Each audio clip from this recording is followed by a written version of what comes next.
আসসালামু আলাইকুম। আমি ডাক্তার মোহাম্মদ ইলিয়াস, একজন রেজিস্টার্ড হোমিওপ্যাথিক চিকিৎসক। আজকের বিষয় লিম্ফোমা কাকে বলে, কারণ, লক্ষণ, প্রকার ও জটিলতা। লিম্ফোমা কাকে বলে? লিম্ফোমা হলো এক ধরনের ক্যান্সার যা শরীরের লিম্ফেটিক সিস্টেম বা প্রতিরোধ ব্যবস্থার অংশ হয়। এটি লিম্ফ নোড, প্লীহা বা বোন মেরু সহ বিভিন্ন অঙ্গে প্রভাব ফেলতে পারে।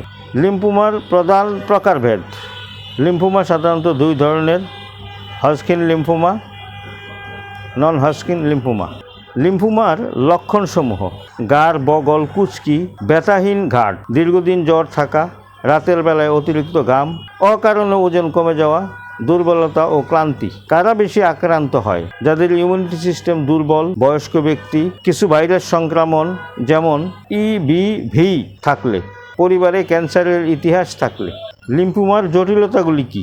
শরীরের অন্যান্য অঙ্গে ক্যান্সার ছড়িয়ে পড়া, রক্ত স্বল্পতা, সংক্রমণের ঝুঁকি বৃদ্ধি, জীবনহানির আশঙ্কা। হোমিওপ্যাথিক চিকিৎসার ভূমিকা। হোমিওপ্যাথি লিম্ফোমার ক্ষেত্রে একটি অত্যন্ত গুরুত্বপূর্ণ কার্যকর চিকিৎসা পদ্ধতি হিসেবে ব্যবহৃত হয়। রোগীর সামগ্রিক লক্ষণ অনুযায়ী চিকিৎসা করা হয়। রোগ প্রতিরোধ ক্ষমতা বাড়াতে সাহায্য করে। কেমোথেরাপি, রেডিওথেরাপির পার্শ্ব প্রতিক্রিয়া কমাতে সাহায্য করে। রোগীর জীবনমান উন্নয়ন করে। গুরুত্বপূর্ণ কথা: লিম্ফোমা একটি গুরুতর রোগ।